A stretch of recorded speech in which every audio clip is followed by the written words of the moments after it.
काय चुकलं नाही. पुढे म्हणजे 4 वर्षाचं आहे. एक कलियुग. याच्यामध्ये विशेष खुलासा राजंडेकरांच्या विदर्भ पंचांगात आहे. प्रस्तावनेत त्यांनी दिलेले की आता सध्याचं 28वं महायुग कसं सुरू आहे हे त्यांनी त्यात दिलेले. तेव्हा महाराज लोकांनी सुद्धा ते वाचून पाहावं, म्हणजे त्याला योगी 28वी तेवढी वयाचा अर्थ समजत नाही. काय एक शादामुळे झालं माझ्याकडे बसलं छापायला. नमस्कार नमस्कार काय आज श्लोक ना अव्यक्ता व्यक्त सर्व अपरमणी.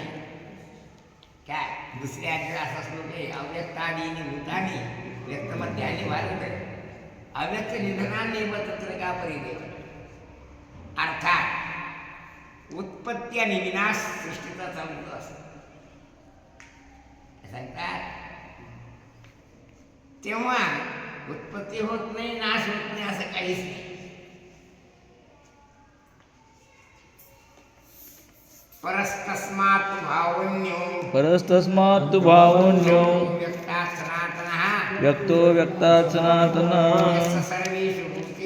यस्य सर्वेषु भूतेषु नश्यत्सु न विनश्यति.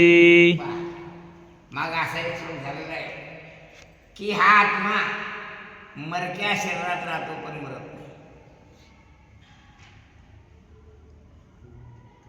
सांगतात राहतो कुठं मडक्या शरीरात पण तो मरत नाही. तसं इथे सुद्धा हे सांगितलं नश्यत्सु या सगळ्या वस्तू नाश होतो, पण ज्याचा नाश होत नाही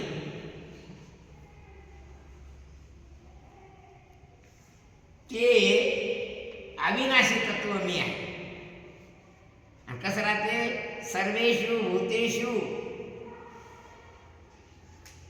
कुठं राहते सर्व प्राणी मात्र ठिकाणी राहते, पण प्राणी मात्र नाश होतो त्याचा नाश होतो. ते तर समविषम न काही दिसे काही म्हणून भूते भाषे नाही पा समवैषम्य त्या ठिकाणी तो सारखा समव्याप्त आहे.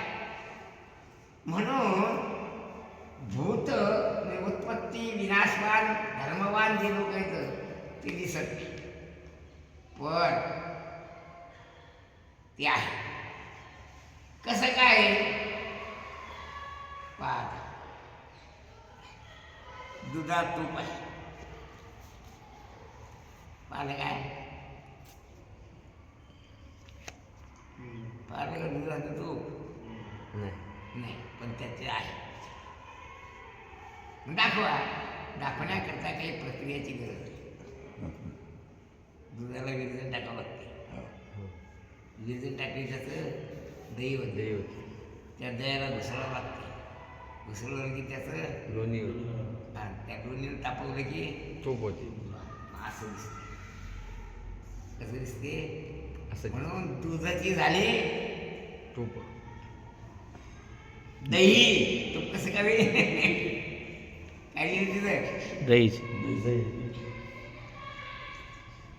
पण एक गोष्ट खरी की त्या दुधाचं किंवा त्या दह्याचं जर तूप पाहत असेल तर त्याचे नामरूप जाईल.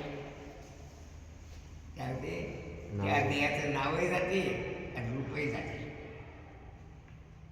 आकार रूपासरीसी जगाचे जगप्रभ्रंश. त्याप्रमाणे जगाचा आकार नष्ट झाला म्हणजे जगाचे जगपणाचा नाश होतो. परी तेथे झाले ते तैसे तैसे ती असे, पण त्या ठिकाणी जे परमतत्व आहे ते जसं त्या तसंच, त्यात काही बदल होत नाही. दुधाची झाली दही, दह्याचं झालं लोणी, आकारचा नाश झाला, जगपण भ्रंश पाव ते नष्ट झालं. पण या सर्वांमध्ये समव्याप्त असणारे जे परमतत्व आहे ते मात्र तसंच. तसं म्हणजे ज्यो की त्यों, जसं होतं तसं. पैतया नाव सहज अव्यक्त, म्हणून त्याचं नाव आम्ही अव्यक्त ठेवतो. अव्यक्त म्हणजे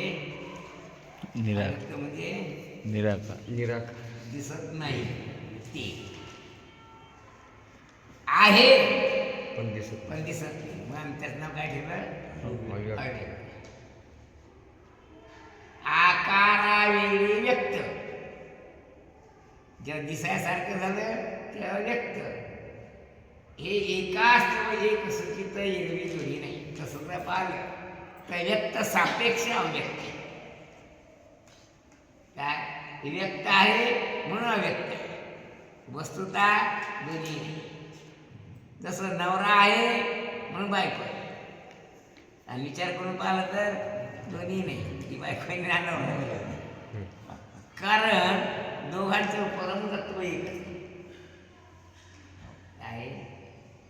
बाई म्हणली मग तिच्या हृदयात आत्मी राहते आणि माणसाच्या हृदयात आत्मा राहते. असं काय आहे काय? नाही. म्हणून एरवी विचार करून पाहिलं दोन्ही नाही. दोन्ही नाही म्हणजे हे वरवर दृश्यमान दृष्टीनं म्हणले जाते, पण परमतत्वाचा विचार केला असता एकच. दोन्ही नाही. जैसे आठलिया रूपे, आठली पण ते खोटी म्हणे. रूप म्हणजे समजते नाही. रूप म्हणजे काय? चांदी. चांदी. चांदी आटली म्हणजे कड, साखळी, अंगठी हे सगळे हरवले. नाही हो. म्हणजे अलंकाराची आटणी केली म्हणजे काय राहते? खोटी राहते. खोटी म्हणजे लगड. ज्ञानेश्वर महाराजांना खोटी म्हणतात. हे आटले पडते खोटी म्हणे. खोटी म्हणजे काय? लगड. म्हणजे ती ज्यात आटणी केली जाते अलंकाराची, मग काय झालं असतं? लगड म्हणजे पुटकाशी लगड आहे ना.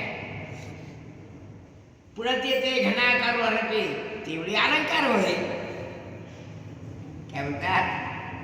ते जो खोटी म्हणजे त्याचा जो लगड तयार होते त्याचा जो गोळा चांदीचा, मात अलंकार का त्या नाही. मग त्याच गोळ्याला ठोकून केली, साखळी केली, काय झालं? अलंकार झाले. ही दोन्ही जैसी होणी म्हणजे खोटी आणि अलंकार हे दोन्ही जैसी होणी म्हणजे उत्पन्न झाले. कुठे झाले? साक्षीभूत स्वर. त्या चांदीमध्ये म्हणा किंवा सोन्यामध्ये हे दोन्ही प्रकार त्याचेच आहेत. इथे सुवर्ण लिहिलं, वरच्या रुपये लिहिलं, पण रूप चांदी वासवणं हे दोन्ही जरी म्हणले ते सगळे या सोन्याच्याच अधिष्ठानावर झाली. वस्तुता दोन्ही नाही आहे ना. तरी व्यक्त ना व्यक्त, नित्य ना नाशिवंत या दोन्ही भावा अतीत अनादि सिद्ध जे आहे काय ते परमतत्व आहे. अव्यक्ता परस्तस्मात् भावन्यो व्यक्तो व्यक्तात् सनातना. व्यक्त नाही ना व्यक्त नाही. व्यक्ता व्यक्तातीत असं जे सनातन परमतत्व आहे ते फक्त आहे. तरी व्यक्त ना, अव्यक्त ना, नित्य ना, नाशिवंत ना हे दोन्ही भावात तुझे अनादिसिद्ध जे विश्वाची होणी असे परी विश्वपण नासलेली नासले. काय जे विश्वाच्या आकारानं झालं, जे सोन्याच्या आकारानं झालं, पण पाहिलं तर सोन्याच्या ठिकाणी अलंकारही नाही आणि खोटी म्हणजे लगडही नाही. मग काय ते जसं आहे तसंच आहे. त्यात काही फरक नाही. किंवा सूर्याच्या दृष्टीनं दिवसही नाही आणि रात्रही नाही. मग काय हे फक्त पाहणाराच्या बुद्धीचे भाव आहे. वस्तुता सूर्याशी अंधारू काही झाला का गोचरू आणि कधी अंधार पाहिला काय नाही पाहिला. तसा सोन्यानं अलंकार कधीच पाहिले नाही. त्याला दिसलेही नाही तर त्याच्या दृष्टीनं अलंकार नाहीतच. मग आहेत आणि नाही हे सामान्य लोकांच्या दृष्टीनं आहे, परमतत्वाच्या दृष्टीनं दोन्ही नाही.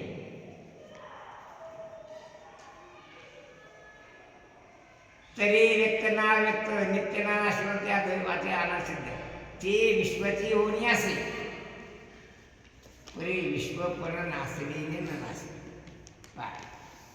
जसं पाणी ऊसामध्ये रसरूपाने पसरलेलं आहे काय, पण ऊस पण जर खाल्ला तर पाण्याला पण खात नाही, पाणी तसंच राहते, ती आत जाते काय. ऊसाला खाता येते म्हणजे ऊसाचा नाश होतो, पण पाण्याचा काही नाश होतो नाही. त्याप्रमाणे विश्वाची होणी असे परी विश्वाकार झालं ते, पण विश्वाचा नाश झाला त्याचा नाश होतो.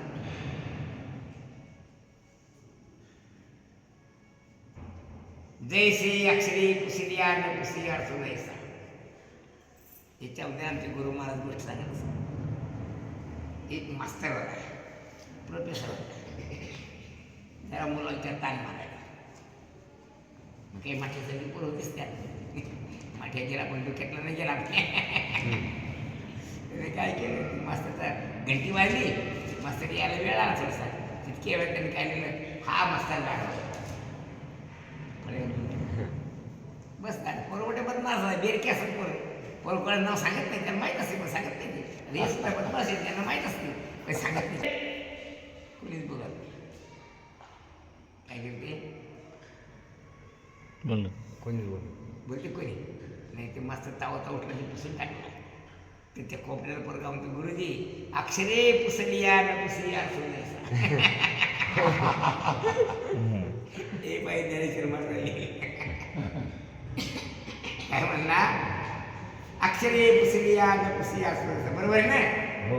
ही साखरेबाची पद्धत आहे, वो बी समजून सांगणे.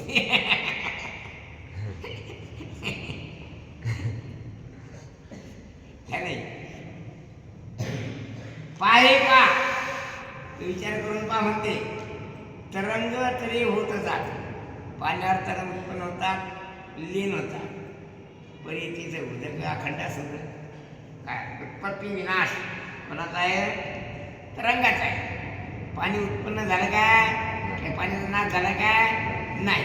त्याचा अर्थ अधिष्ठान जसं तसं राहते, अध्यस्त पदार्थाचा उत्पत्ती विनाश. तेवी भूता भावी विनाशता विनाशते, त्या उत्पत्ती आणि विनाश प्राणीमात्रांचा उत्पत्ती विनाश जरी झाला तरी ते तत्व अविनाशी आहे. ते तसंच दृष्टांत सांगतात. आटली अलंकारी नाटके कन कसे दया. अलंकाराची आटणी जरी केली तर सोन्याची आटणी होत नाही, ते तसंच राहते.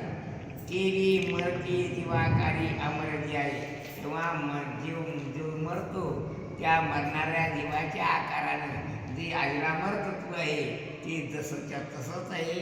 नश्यत्सु न विनश्यति, या श्लोकाचा अर्थ हा झाला.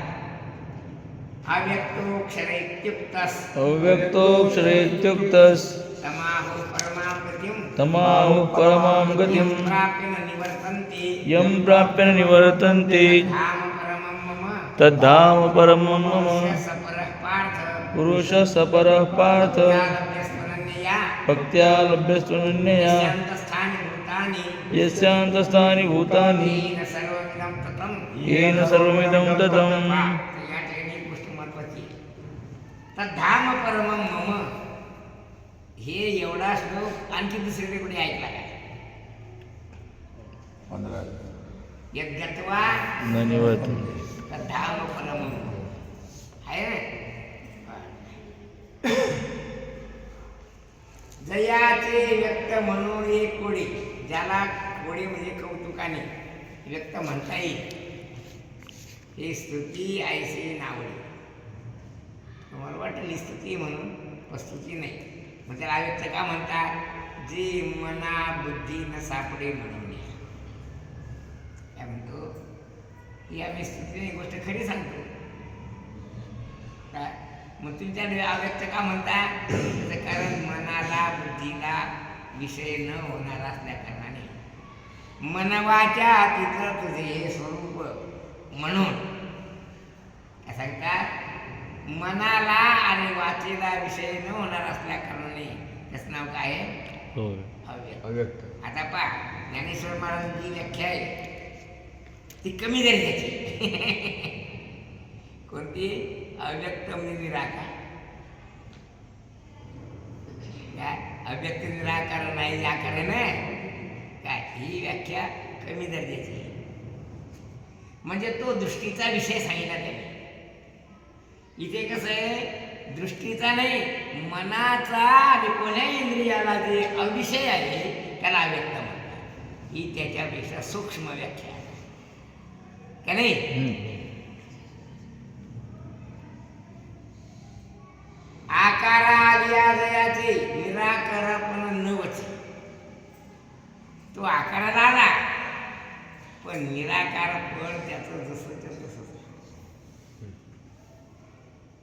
काय. जसं मातीचा घट केला, मातीचा नाश झाला काय? काय मातीचा घट केला मग मातीचा नाश झाला काय? नाही. अर्थात पूर्वरूपम परित्यज्य. काय सांगतात? पूर्वरूपाचा त्याग न करता अवस्थांतर प्राप्ती सपरिणाम. ही परिणामाची व्याख्या, ही सांख्यशास्त्रकारांनी केलेली व्याख्या.